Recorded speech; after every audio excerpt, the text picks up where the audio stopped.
टंका तो लेके आओ, तुम कह रहे हो कि वो राहुल गधे को लेके आओ, राहुल गधे के सर्कस का है ना वो। शेर तो भाई सर्कस का भी होता है। इतने मजबूत लोग सरकार को बैकफुट पे नहीं ला पा रहे, तो इस देश में गरीब आदमी की कोई औकात नहीं है। और देश तो चलिए शुरू करते हैं। ये 2004 में पैदा हुए हैं, इनकी 10 साल की उम्र 2014 में हुई है, ठीक। 15 में इन्होंने दुनिया देखनी चालू करी है। जब तुमने देखा ही मोदी को है, तुम्हें पता कैसे होगा कांग्रेस की उपलब्धि क्या है? ये इतना बता दिया, इनकी उम्र 40 साल होगी, 70 साल से सरकार है, 30 साल से इनके बाप दादा नहीं बताए होंगे, मेरे भी बाप दादा बताए। अच्छा, बाप दादा नहीं बताते, किताबें बताती, किताबें चाचा। सुनो मेरे, अरे पढ़े लिखे हो? नहीं, पढ़ा लिखे नहीं हो, फिर तो भैया तुम्हें बीजेपी अच्छी लगेगी। अनपढ़ की पहली पसंद भारतीय जनता पार्टी। तो ये 19 साल वाले, 18 साल वाले यार, 2014 के बाद तो इनका करियर चालू हुआ है। जब पैदा हुए थे, जब इन्होंने भैया उसके बाद उसके मतलब होश आया इन्हें, जो है टीवी खोला मोदी जी दिखे, अभी भी मोदी जी दिख रहे हैं, तो इनको कांग्रेस की उपलब्धियां पता क्या होंगी? एनसीईआरटी अगर सिलेबस पढ़ा होता इन्होंने, सिर्फ एनसीईआरटी पढ़ा होता, जो इनकी पढ़ाई का विषय है, 10वीं 12वीं पढ़ा होता, तो उनको पता चल जाता कांग्रेस ने क्या किया। एक बार बताओ, मुझे बताओ, पर कैपिटा इनकम में आज इंडिया कहाँ स्टैंड करता है? हमको नहीं पता।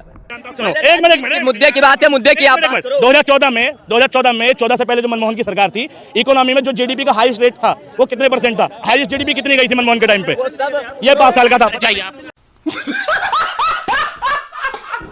बताओ, आपको नहीं पता, आप इधर आएंगे। मैं ये कह रहा हूँ कि मोदी जी ने 2014 के बाद कुछ नहीं करा, वो बेकार है। अच्छा, लेकिन इन भाई साहब को कहना चाह रहा हूँ, कम से कम ये काम तो करो, कोई आदमी ढंका तो लेके आओ। तुम कह रहे हो कि वो राहुल गधे को लेके आओ, ठीक है, क्या बोले? इसको बोलने की अक्ल नहीं, कम से कम। और कांग्रेस में सब मर गए क्या?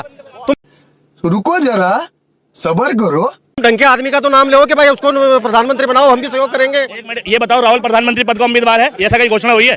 तो इन्होंने भाई साहब ने कई बार बोला कि राहुल गांधी प्रधानमंत्री बनने लायक है। मैं कह रहा हूँ कि मोदी बनने लायक नहीं है। चलो, उसके सामने, शेर के सामने कौन है ये बता दो। देख रहा है एक अकेला। भाई शेर तो सर्कस का है ना वो। इस सज्जन को क्या तकलीफ है भाई?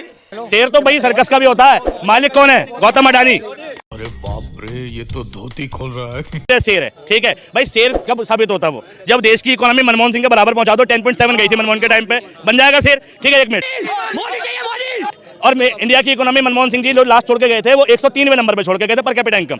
मोदी जी के काल में 117वीं है, बना दो शेर। ठीक, हाईएस्ट अनएम्प्लॉयमेंट मोदी सरकार में है, ठीक है, बना दो शेर। कम एम्प्लॉयमेंट रेट घटा दो, बना दो शेर। ठीक है, मनी इन्फ्लेशन 2014 के 50,000 रुपए, 2014 के 50,000 रुपए में जितनी चीजें आती थी, आज उतनी चीजें खरीदने के लिए आपको 2,70,000 रुपए खर्च करने पड़ते हैं, बना दो शेर।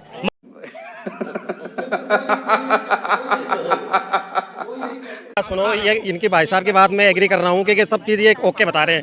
मैं क्या बात है सर, क्या बात है सर। ये बताइए 10 साल में क्या क्या कार्य मोदी जी द्वारा किया गया? मैं तो पूरी लिस्ट गिना दूंगा। वो डिफेंस सबसे ज्यादा मजबूत हुआ, इनको पूछो कि हुआ कि नहीं हुआ। नहीं हुआ भाई, बता। सुनो, मोदी जी के शासनकाल में सबसे ज्यादा जवान शहीद हुए हैं, ठीक है। 10 सालों में जितने जवान शहीद हुए हैं, उतने पिछली सरकारों में नहीं शहीद हुए, ठीक है।